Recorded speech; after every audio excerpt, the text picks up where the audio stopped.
My name is Jenny Mansour. I am a survivor of many years of childhood sexual assault, and in the world of Instagram and following people who I find really inspirational and just great follows and whatnot, I started following your page Hmm. and I've just found it to be very, very comforting. Well, I love your Instagram. Sometimes you see something go across your feed and you're just like, oh, they get it. They get it. And you speak to it in a way that feels so vulnerable and accessible. I hope people will give you a follow. And When you talk about that vulnerability and like somebody gets it, hmm, that's what I pulled out of reading your book. So often I find that particularly when you read self-help books, when you're trying to go through the healing process, you get these little snippets and it makes healing sound very simple. You know, right. has this one incident and then they're suddenly good to go. And you finally, I was like, a memoir that gave the broad picture. Thank you so much for finally somebody writing a book that actually shows the nitty gritty of the long-term process of everything. It is a long-term process. Well, I appreciate that that's what you got from the book. That it's why, even though I'm a psychologist, I really I wanted to just tell my story because I feel like from survivor to survivor, that's that's how we learn, that's how we connect. Like there can be all kinds of clinical language and data and things, but even as a psychologist, as a survivor, that stuff doesn't really penetrate me, you know? It's hard, it's triggering, it's very heady, right? And trauma survivors have to figure out how to be embodied and come from a place of connection down here. And so textbooks don't give that to me. So it's why I wanted to lead with my story. And I didn't, I just wanted it to be honest. And the honest truth is that it's long term, it's super complex, it's 2 step forward, 3 step back, you know, jig to the side. That's what it's like. That's what it's like. And that there's no shame in that. That's my other piece of it is like, I don't want to feel ashamed for being a work in progress. And I don't want my clients or anybody else who reads the book or, sees things like this to feel ashamed for where they are, because the body has to determine the level of safety before we can really move forward. It's not based on our opinion, like, oh yeah, I'd like to move through this within 6 months or whatever. It's like, no, the body has to literally cultivate a new sense of safety. And that takes time. There's no shame in that. Absolutely. I don't know, for me personally, I find that like disconnect between what you rationally know, what you feel is so frustrating because you're literally looking at your body react to things and you're like, no, that's what it is. It's fine. But you're so right. You have to figure out this new way to get your body to register what you can know in your head. Yes. I wanted to go through a couple of quotes from your book and kind of talk about some different subject matters. So I first wanted to start with this is from the hot tub chapter. You Mm. said, I know what seduction was and wouldn't have the capacity to process the truth of that moment for many decades, but my body was clocking every second of the impact. Mm. I I don't know. Do you want to talk through just a little bit about why you think you perhaps downplayed what it was? If you had known what seduction was, would you have registered it then? Or do you think you would have just blocked it out because how complicated that would make your life? Oh, that's a tough question. I mean, I was 13 when that moment happened in the book. And just to give a little context for folks that haven't read it yet, it was my first sense that my stepdad was grooming me. And of course, I didn't have that language either, that wouldn't give myself permission to use that language until well into writing the book, right? So I was 13 then, I'm 48 now. I wrote the book for about 5 years. So it was decades and decades before I could start to really give language to what had happened. I think what my body knew is that it was wrong. It didn't make sense to me. What he was saying wasn't congruent with what I was feeling. Mhm. And I didn't feel safe. I went from feeling like he's an asshole, I don't like him. Oh, he's kind of being nice right now. That's a relief. We can hang there for a little while. I felt a little bit like, okay, he's not going to yell at me or scream at me. To my body feeling terror, like I need to leave this situation. And so It's that thing that happens where the body understands something is happening. And when I say that, it's almost like, that memory alongside so many others, when I started writing, these memories were so intact. I knew the smell, I knew the dialogue, I knew it as though it happened yesterday, right? So it's this very visceral, complete memory. And yet the adult me hadn't really understood what exactly happened and what that impact was. So it's this dual experience where I never forgot what happened. I always knew it was horrible, but I didn't know it was trauma. I didn't know it was grooming. I didn't know that he was seducing me. And so much of my healing was like bringing together what my body had been holding with not just the intellectual awareness, but the ability and the resources to go back and feel and process what actually happened that night and many others, for me to start to feel a sense of integration and not so split off and minimizing. And I don't know, I hope that answers your question. I feel like it's a really, it's not a simple question or simple answer, but it feels important. One of the themes in your book that you talk about when feeling like a little kid is that idea of I'm going to be in trouble.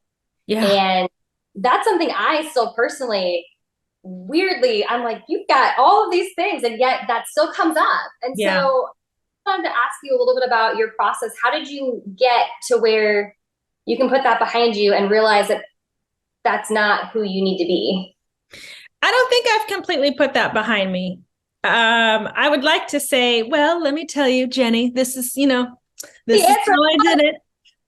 I'm not impacted by that trigger anymore. Oh, I'm so sorry that you still feel that way. But that's not true. It's not true. I will say that feeling that I'm going to get in trouble, and trouble isn't just like, oh, I'm disappointed in you, right? Trouble is like, you don't exist. You don't exist in your own home. No one is looking at you or talking to you. You're in the middle of the Colorado mountains, really isolated. You're not really going to be able to see, anybody else but these people who are now ignoring you. I mean, it was like a lockdown. In fact, when the pandemic happened, it was a real trigger of like, oh my gosh, I'm like back in my childhood home. But there were many, many, many years that I don't even think I could have given language to like, I feel like I'm in trouble, because it was embarrassing. It just feels so childish, right? But that's what I felt. And I felt it with, I don't know, big conflicts down to the teeniest, tiniest thing. Like if I thought I messed up, the response in my body was so intense. And again, it wasn't until well into the writing my own writing of my own story, that I was introduced to Pete Walker's work. So he's also a therapist, written many books on complex trauma, and he has coined the term emotional flashback. And when I learned what that was, it was like all these experiences were suddenly making sense to me, that's what that was. It was an emotional flashback, that trigger that I'd been holding in my body, and this is the thing about trauma, it knows no time. So when that thing is touched upon, even if it's like a colleague in my office and I'm a mom and a clinical psychologist and in my 40s, my body is flooded with that old feeling. And I don't know that it's flooded with a feeling from the past, because I have information that goes, no. I really fucked up this time. Like it feels real. It feels present. It feels like it's happening now. And I think so many of my personal therapy sessions over the years as a client were probably related to emotional flashbacks, but nobody understood that was what it was or gave me that language. And so they kind of just attended to me on the intellectual level. Well, like, I mean, I don't really think your friend is mad at you. They would try to reality test it for me in the present tense, and it never took away the feeling. It never took away the feeling. So now I feel like I'm going to get in trouble and like I'm an idiot, because Ingrid, it's so obvious, everybody else can see it this way, but what they see is not consistent with what my body is screaming at me. So now that I just even have the language, I might still get triggered that way. It might still come up. I don't think that it happens quite as often. I will say that. And what has changed is my response to the emotional flashback. Now I know what it is. Before it was like, I got to solve this. I got to figure it out. It was like, it was a fire. It was a fire that I needed to put out. And I was trying to put it out, externally. How do I make it right? How do I fix it? How do I make sure everyone's okay? People pleasing or whatever. And now I know it is a fire internally. How can I be present to this part of me that's so terrified? And this is what they talk about as sort of reparenting work, or different people use different language, but I put my hand right here because it really evokes this feeling of self-compassion. I take a spontaneous deep breath. That's always a sign to me that I'm coming back into regulation in my nervous system, in my body. And I can talk to myself through it. Like, this is an emotional flashback. I can give it the real context that not only works for my brain, but works for my body too. And I'm right here and you didn't do anything wrong. So the way I respond to them is so different. And that helps me move through it much quicker without creating more wreckage, I think that's a great tool. The idea of just how to put your hand over your heart and connect in that very real moment. Because in the moment, yes. You need it. That's when you need it. And I also love walking for a lot of things. I think it's so helpful for trauma survivors, but it allows me to do some bilateral stimulation, which is right-left rhythmic movement with my body. So I will also do this when I'm walking. Just walk out the door. I'm going for a walk, head out into my neighborhood and just walk. I can sort of talk to myself then. And additionally, it's where I best orient to nature with the senses. Right. So if I'm really dysregulated and it feels like it's happening now, I'm not in the present moment. So another way to orient to the present moment, this is based on Peter Levine's somatic experiencing work, is to use the senses. What do I see? I really love the visual for me. Some people more like the auditory or the smell or the, what can they feel, taste. I love to look around and just orient to nature. What can I see? And it doesn't matter if it's a little green weed coming up in the sidewalk. I notice it and I notice its color. Or, I'm drawn to different things, the light, shadows, clouds in the sky. Orienting to what I see helps me also come deeper into the present moment. And my body's like, oh, we're here. We're here. Oh, look at my own hands even. Oh, these are 48-year-old hands. You're not about to get in trouble, right? But it's all from a very compassionate place, not the way I lived for a long time, which is like, what is the matter with you, right? I kind of perpetuated that. I was getting in trouble with me because I was standing behind myself with a whip, come on, this is ridiculous. Get over it, So those pieces just radically change the experience of the whole. You're such a wealth of knowledge of all of these things.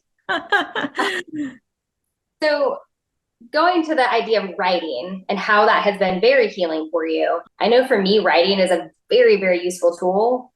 I'm obviously not a psychologist. Well, I think, generally speaking, no matter what type of therapist you are, trauma informed or not, I think we've all looked to things like journaling as such an important practice. I think that there's a connection with self that gets to happen through writing that we, maybe it's well, I'm with myself all the time. I know who I am and I know what I'm thinking and what I'm feeling, but we don't often bring a more focused consciousness there.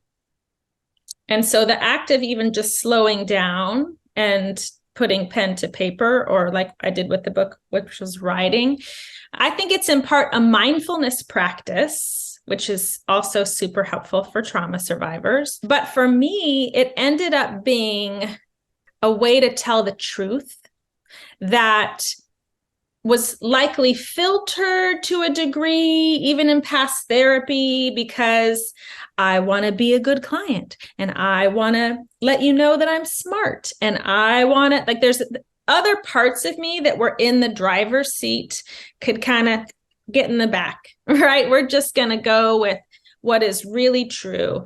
And what was really true when this writing started to come is that after my stepdad died, I was literally called obsessed. I mean, it was kind of a crazy time for me where every waking moment, including being woken up in the middle of the night, I had to capture these memories. It was like they needed to get out of me and onto the paper. And in that process, I think I got a little externalization, right? So that's the other piece of it, is that, oh, now it's this thing on the paper that I can have a different relationship to. So it's kind of happening here. And I think that was helpful for me. And then for me personally, because I am a psychologist, there was always this sense that if I'm going to share my story, I want it to be helpful to other survivors, right? So now I have the reader. The reader is a potential reader, whoever the reader is. And in trying to be helpful to the reader, I ended up being helpful to me. It's one place where my people-pleasing fawning response ended up being profoundly helpful, because it was like I was doing my own work in order to make it make sense for other people. And there were times where I was like, what am I doing? This is so painful. Who is this reader? Like, they don't exist. I'm the one sitting here going through all this, and it's terribly painful. But next to that pain, it's almost like a part of me knew that I was finally processing it this time. I was actually, it almost felt like an EMDR reprocessing session, the writing. And I don't know if other people have talked about this, but I sort of hypothesized that even the act of typing was bilateral stimulation. And in writing a scene, you are orienting to the senses. The very thing, it's like the nervous system's language is the senses. And I'm doing it at my own kitchen table. So I have one foot grounded in the present, right? So all of these elements that I know that are useful in trauma therapy ended up spontaneously coming together in the act of writing. Now, does that mean I think everyone should go and write a trauma memoir? Yeah, probably not. But if you do feel called to write any kind of writing, I say, yes, explore it, and if it evokes stuff, hopefully you have a safe place to bring that, bring it to your therapist, bring it to your survivor community. There's a real richness I found in the writing that I've sat on a lot of therapist couches and done retreats and been in 12-step programs, and I've done all the things. And this was the thing that brought me the most clarity and healing of my life. Yeah, writing has been a huge tool to me. I used to go to therapy and journal, and then I'd read what I wrote. I'd literally go, you can just sit and scroll, do whatever you want to do. Give me 20 minutes. I'm going to write because I just couldn't hold myself accountable. So much shame that the ability, I don't know, putting it on paper, I think a lot of people relate to that. Yes, I love that. I do. I think it holds us accountable. I did find that it reduced the shame because once I really got honest, I could see why I did the things that I did, why I responded the way I responded. When I'm holding that all internally, I just feel bad and broken. And if you really knew, you would find me disgusting. That's what it feels like in here. But when you start to untangle it, you can go, oh, well, this makes sense. There's such a relief to that. 100%. Yeah. While we believe these really crazy things about ourselves, at the end of the day, you're like, I just want to not believe this about myself. I want to not have this view of myself. But I'm stuck. So one of the other topics in your book that I thought was really interesting and I just related to so much was you talked about your husband at your wedding, that he was adjusting something and your stepdad was very aggressive towards him. Mm-hmm. And you felt like he finally experienced some of your childhood. Mm-hmm. And such an interesting thing because as my husband has spent more time around my parents, I'm like, well, he's like, good God. And I'm like, I know. Yeah. But you're I feel like this weird, filter of I need you to experience it to fully believe what my experience was like. Do you feel like that was where that came from? Or was it just nice to feel more seen? why did that bring me so much comfort? Because it did. And it was the one and only time that my now husband met my stepdad. And I think because, it wasn't into many years of our marriage that I started even doing this writing that let me know more concretely that almost every waking moment of my life has always been about my stepdad. So, it makes me sad to think about it, but to know me really, I think you do kind of have to know what that's like. And so he got the teeniest little, it was so minor in comparison, but his body got it, right? His body clocked it the way mine did in that hot tub.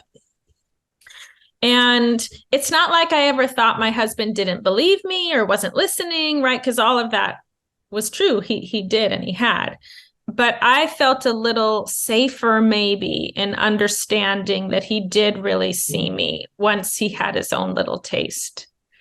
Yeah, it felt really important. Yeah, it's so crazy, the things that you don't realize you need, and then they happen, and you're like, oh yeah, I needed that. I didn't know I needed that, but I needed that. Yes. Does your son know that you just don't talk to your mom? Have you waited to address that? He does not know. So he's only 7.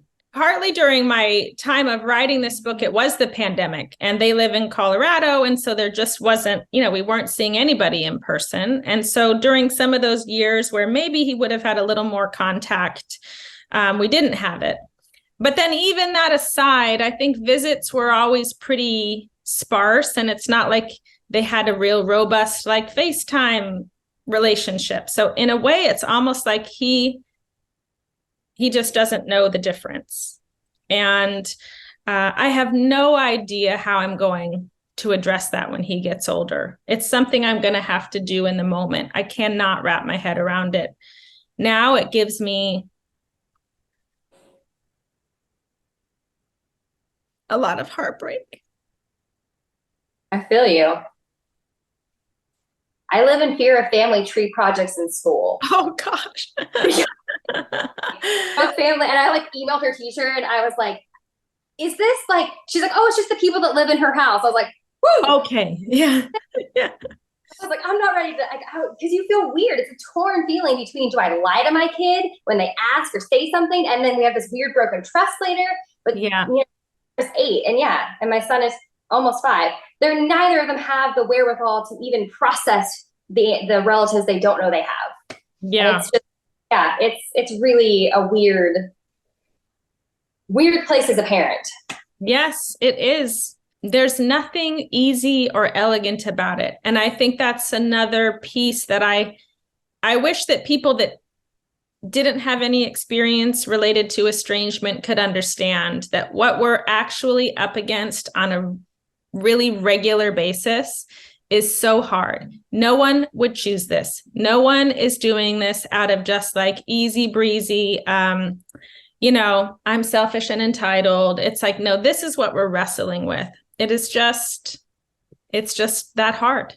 So every little assignment, every, holiday card, all that kind of stuff, every birthday, it's like, oh, how do we navigate it now? And I don't have it tied up in a big red bow. Yeah, unfortunately not. Yeah. I don't think people understand the grief that repeatedly comes up. Yeah. Because I was abused by my brothers, anytime I see people with their siblings and they're close, just part of me just hurts and it aches. And I'm sure you feel the same way. You see stuff, people are like, my mom, I love her. And you're like, cool. Yeah. No, I get jealous. I don't feel the grief right away. I get jealous. I'm like, oh, must be nice. Oh, your kids are going to grandma's house. You're all getting together for Sunday suppers or whatever it is. I'm just like, wow, all that love and support. I just get jealous. Yeah.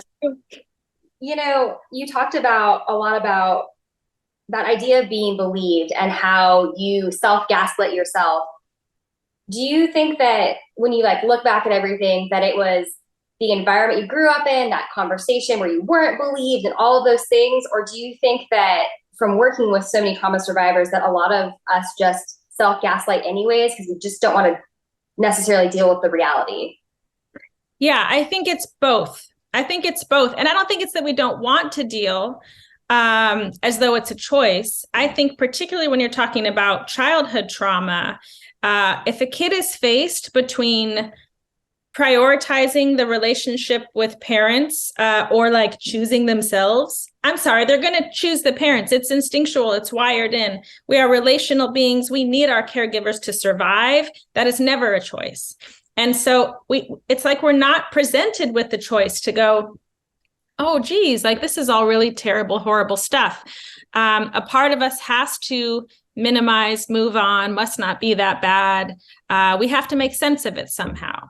And so you couple that, what just happens to pretty much all kids in any kind of an abusive, neglectful situation, with the fact that my particular trauma was based in emotional, psychological manipulation. And so I was literally told, you're being ridiculous. It's not that bad.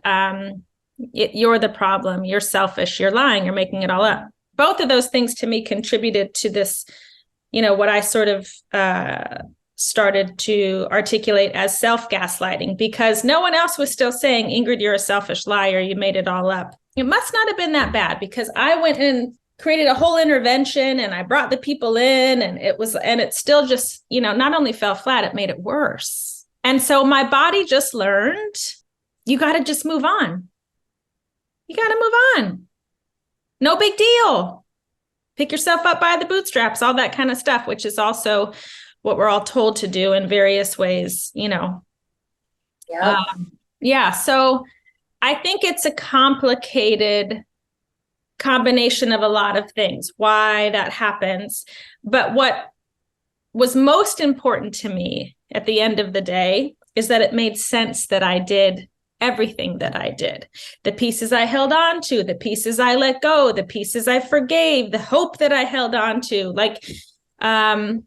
When I can really step back and look at it from the lens of trauma, I see every single thing I did and felt and, re-traumatized myself in, like it all makes sense.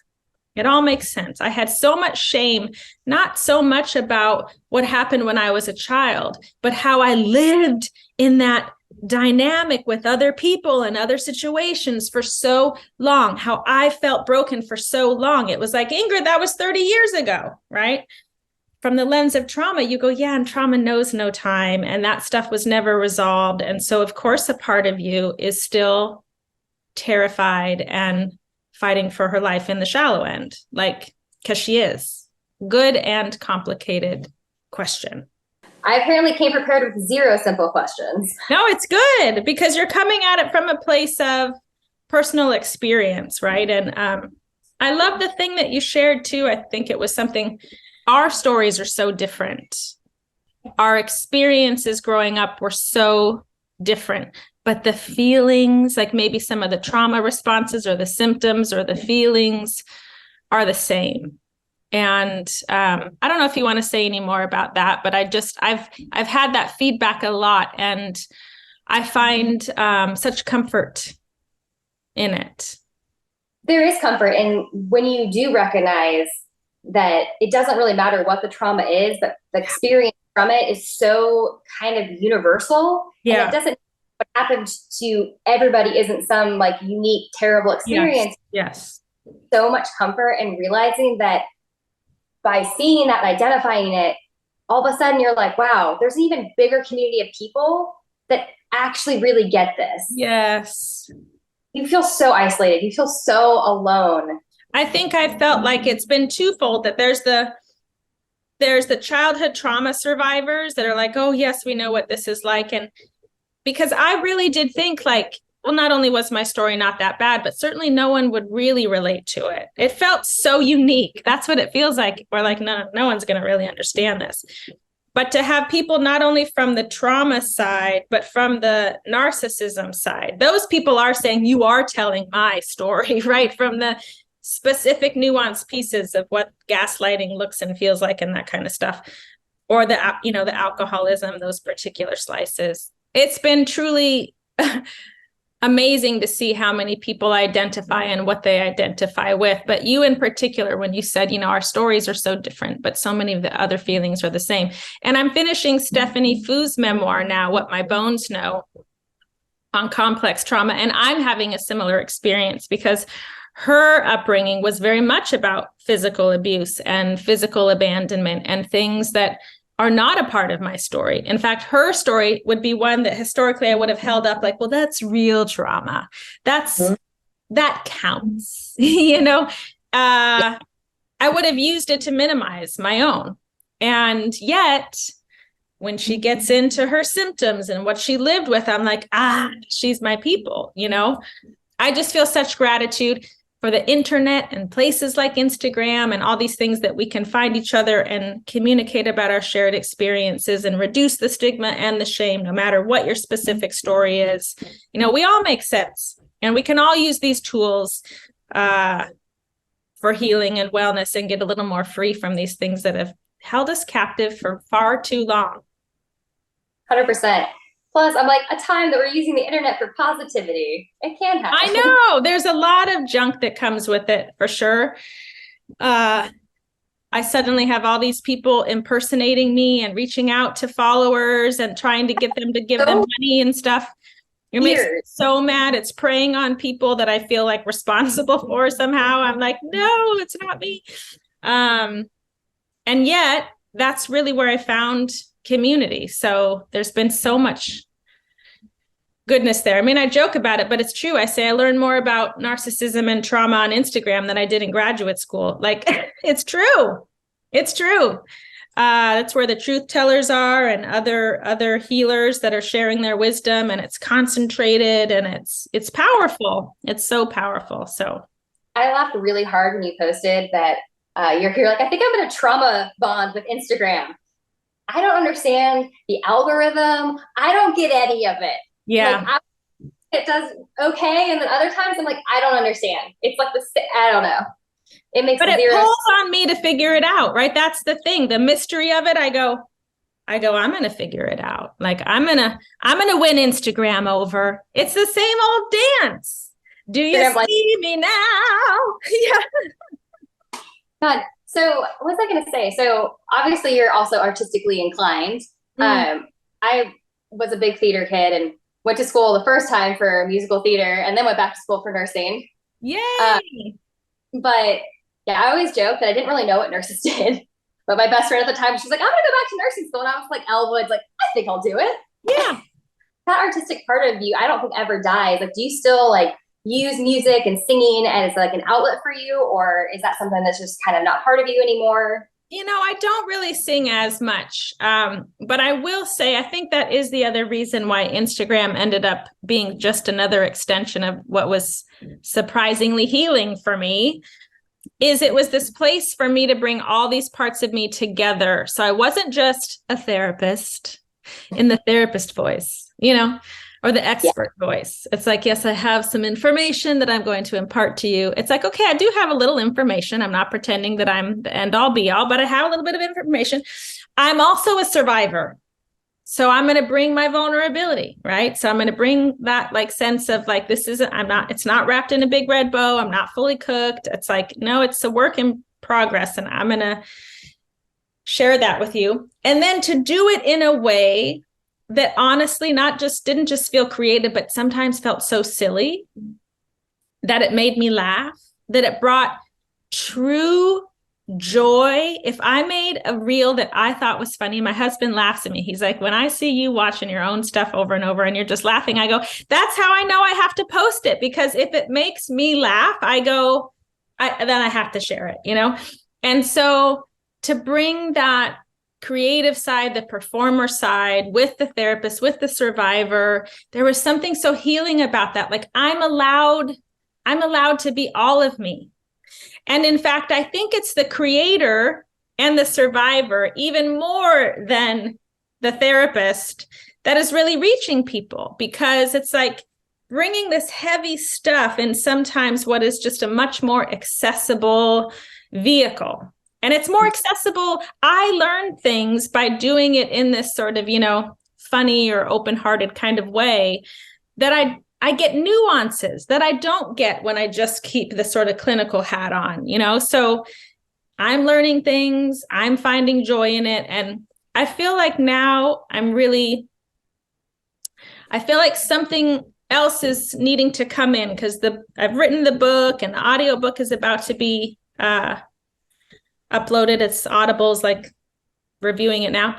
And I'm feeling a little hungry for the next layer or level of like, how can I bring even more creativity? It's like that part of me has been enlivened in such a way that she's never going away again now. She's like, no, you can't just like be a serious therapist all day. And so I have these fantasies of this. I had a dream about it, and I shared about it on Instagram, where I was doing a show called Stand-Up Therapy.